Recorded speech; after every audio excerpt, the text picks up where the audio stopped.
Bonsoir à tous, bienvenue dans le 18h de Public.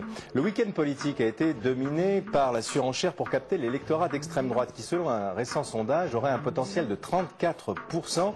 Alors Sarkozy copie De Villiers, qui copie Le Pen, lequel cherche plutôt à se recentrer, à échapper, comme disent certains, à la diabolisation. Celle qui incarne justement cette évolution ou cette stratégie du Front National, c'est selon Marine Le Pen, la vice-présidente du Front National, et notre invitée ce soir.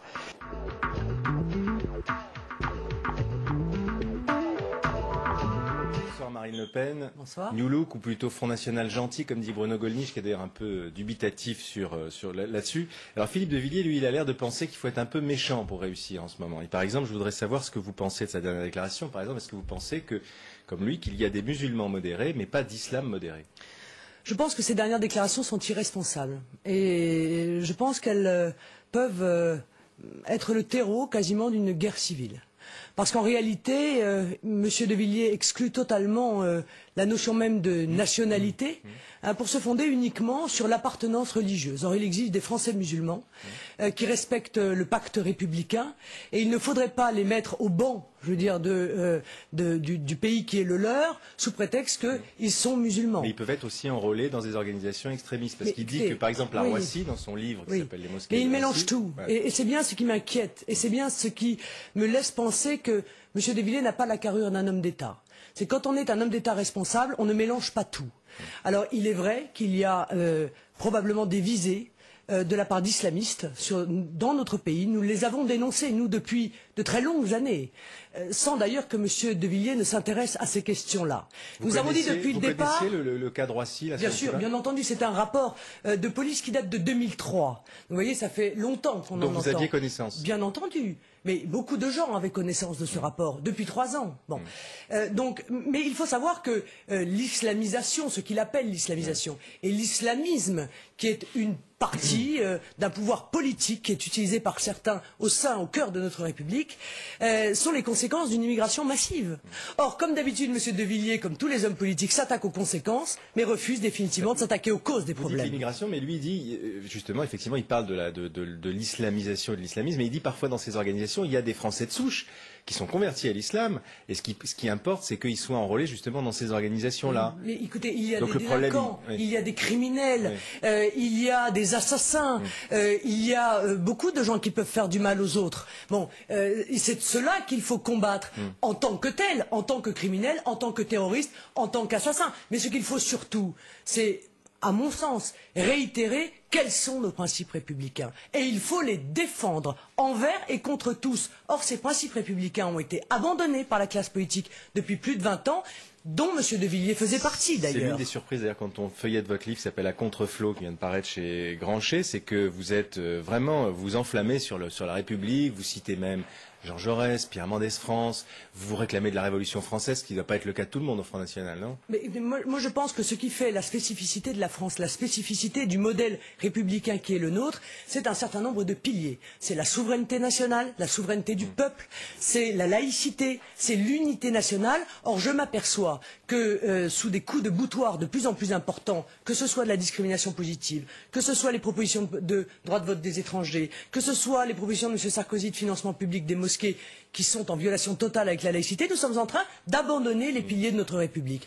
Alors quel modèle veulent-ils nous imposer? Un modèle probablement anglo-saxon, fondé sur le commerce, fondé sur la transformation des citoyens en consommateurs. Nous n'en voulons pas. Donc on découvre une Marine Le Pen presque un peu ratsoc, quoi. C'est la laïcité, la République. Mais encore une fois, notre histoire, il faut prendre l'ensemble de notre histoire. Je veux dire, notre histoire, notre héritage, c'est l'héritage judéo-héléno-chrétien laïcisé par le siècle des Lumières. C'est tout cela qu'au Front National nous voulons défendre dans un cadre qui est un cadre national. Le pivot du programme du Front National, c'est la nation. Or, ça fait une grosse différence avec le programme de M. De Villiers et le programme de M. Sarkozy. Une dernière précision, vous pensez donc que l'islam peut être compatible avec la République? Je pense que c'est aux musulmans de répondre. Et c'est ce que je dis dans mon livre. Je dis c'est aux musulmans de répondre. Et je pense qu'il y a beaucoup de musulmans qui acceptent totalement le pacte républicain, qui sont français avant d'être musulmans, qui respectent par conséquent... Vous gardez bien de répondre à leur place. Les grands principes, mais je n'ai pas à répondre à leur place. Je pense que certains ne le feront pas, ne le voudront pas, et je dis à cela, effectivement, mais nous le disons François depuis longtemps, qu'ils peuvent aller trouver ailleurs un pays qui probablement accueillera leur manière de vivre leur foi, qui serait en contradiction avec nos principes républicains. Jean-Marie Le Pen, donc votre père, dit à propos de Sarkozy, qui part à la chasse risque de perdre sa place. Hein. Est-ce que ça ne peut pas s'appliquer aussi à vous, ça? Parce que vous partez un peu à la chasse, disons, du centre-gauche, et vous ne pouvez pas perdre votre place là-dedans. Mais c'est parce que vous n'avez pas entendu le Front National depuis 20 ans, et parce que vous envisagez, comme beaucoup de nos compatriotes, hélas, le Front National au travers de sa caricature. Parce que ça fait très longtemps que le Front National parle des valeurs républicaines. Ça fait très longtemps qu'il se fonde sur ce pacte républicain. Et ça fait très longtemps qu'il défend ce modèle, mais lui, ce qu'il veut faire, c'est réconcilier la nation et la République. Parce que la République toute seule, ça ne veut rien dire. En même temps, vous n'allez pas me contredire, il y a un vrai débat au sein du Front National. Gollnisch, d'ailleurs vous en parlez ouvertement, n'est pas tout à fait d'accord avec vous. Donc il y a deux lignes, en tout cas, au moins deux lignes au Front National. Sur ce sujet-là, je ne sais pas s'il n'est pas d'accord avec moi, nous n'en avons pas parlé. Mais il est vrai que sur ce que on a appelé, ce que les journaux ont appelé, les médias ont appelé la dédiabolisation, nous avions effectivement des sentiments un peu divergents. Alors justement, on peut raisonnablement poser la question, simplement de pure tactique électorale, hein, encore une fois. Par exemple, vous avez conduit la liste du Front National aux élections régionales d'Île-de-France et vous avez fait un score qui a été jugé mauvais par tout le monde, y compris par vous-même. Vous avez été déçu par votre score. Donc ça peut apporter du moulin à Gollnisch qui préfère le FN méchant, non? Non, pas du tout, parce que la situation d'Île-de-France est très particulière. Et vous le savez, le Front National était en perte de vitesse depuis de nombreuses années. Je crois justement que la dynamique de campagne que nous avons réussi à donner au régional a limité la casse et nous a permis d'être quand même 15 représentants qui, croyez-moi, se font bien entendre au Conseil régional d'Île-de-France. Est-ce que c'est, je disais tout à l'heure, est-ce que c'est une évolution ou est-ce que c'est une stratégie? Est-ce que c'est une ruse? Vous voyez ce que je veux dire? Non, c'est la vérité. C'est nous, c'est le Front National. Le Front National, il n'arrive pas avec le couteau entre les dents, avec des cornes et des sabots. Ça, c'est pas vrai. Ça, c'est la caricature. Le Front National, ce sont des Français qui veulent appuyer sur ce qui nous rassemble plutôt que sur ce qui nous divise, mais qui est intransigeant sur un certain nombre de principes. Le respect de la nationalité, la défense de la nation qui a été attaquée de toutes parts par tous les partis politiques tout de même depuis 20 ans. On voit des volte-face depuis quelques mois, depuis le référendum, mais en réalité nous avons été les seuls à être très clairs sur cette ligne-là. Nous voulons défendre les Français d'abord, nous l'avons dit, par l'intermédiaire d'une discrimination dont nous pensons qu'elle est la seule qui est une discrimination républicaine, qui est celle fondée sur la nationalité.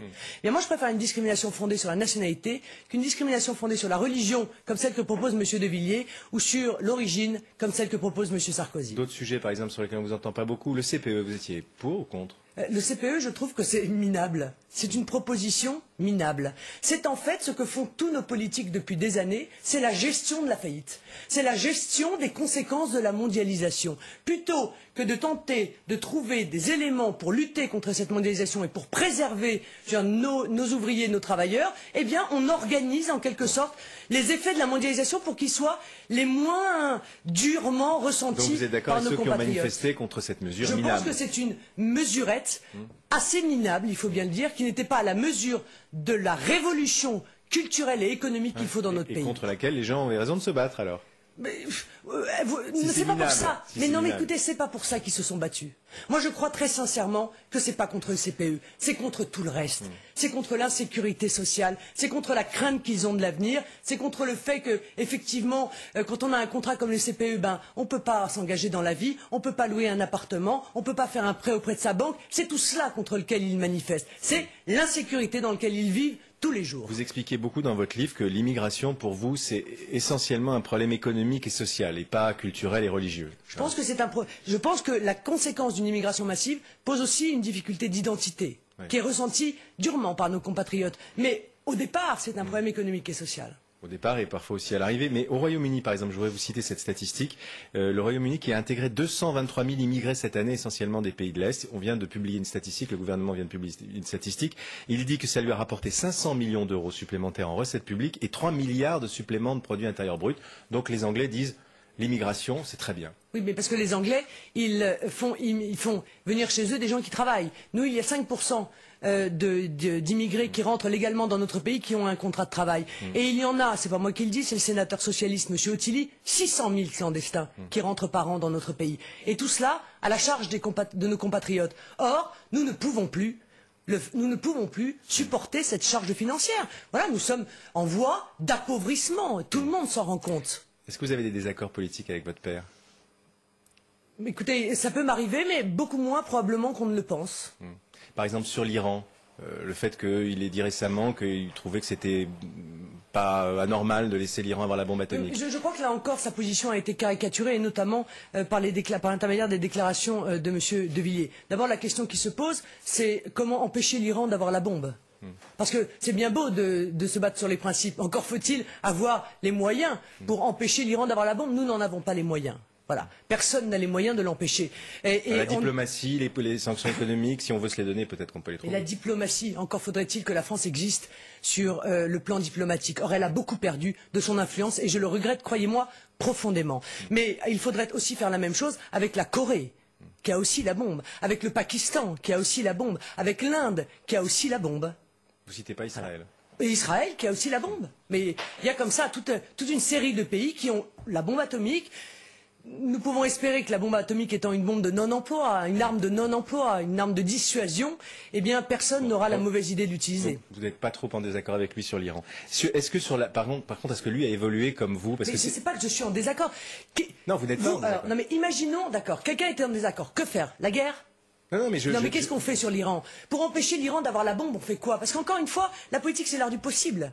Qu'est-ce qu'on fait? On peut se mobiliser, on peut faire des sanctions économiques, oui, des sanctions pénales, on peut faire des manifestations, mais tout ça, permettez-moi de vous dire que le président iranien probablement s'en moque. La loi Veil, vous avez dit, c'était au début de votre carrière politique, que finalement, comme femme, vous trouviez, vous n'êtes pas pour l'avortement, parce que personne ne peut être pour l'avortement, mais que vous compreniez la loi Veil et qu'elle pouvait aider certaines femmes. Est-ce que votre père là-dessus, il a évolué aussi? Parce que lui, ça a été vraiment un combattant de la loi contre l'avortement. Écoutez, je crois qu'il partage, mais je ne voudrais pas parler à sa place, mais il me semble qu'il a réitéré cette position il y a quelques jours. Je pense qu'il préfère mettre en place des mesures d'incitation pour conserver pour aider les femmes, si vous voulez, à conserver leurs enfants, plutôt que des mesures coercitives, les empêchant en réalité de ne pas les garder. Vous ne reviendriez pas, par exemple, sur des lois comme la loi Veil? Moi, en tout cas, personnellement, vous, en tout cas, non. Personnellement, non. Qu'est-ce que vous pensez de Ségolène Royal? Est-ce qu'il n'y a pas une forme de sympathie féminine, de solidarité féminine quand vous face à ce phénomène-là?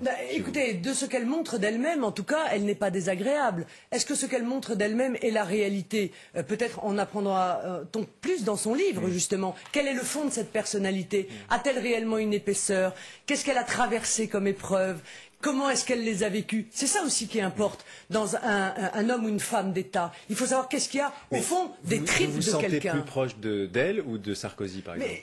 Écoutez, je me sens pas proche du tout de M. Sarkozy, parce qu'encore une fois, ses propositions, je les trouve éminemment néfastes pour notre pays. Mais je ne peux pas vous dire si je me sens proche de Mme Ségolène Royal. Elle est socialiste par définition. Il y a quand même peu de chance.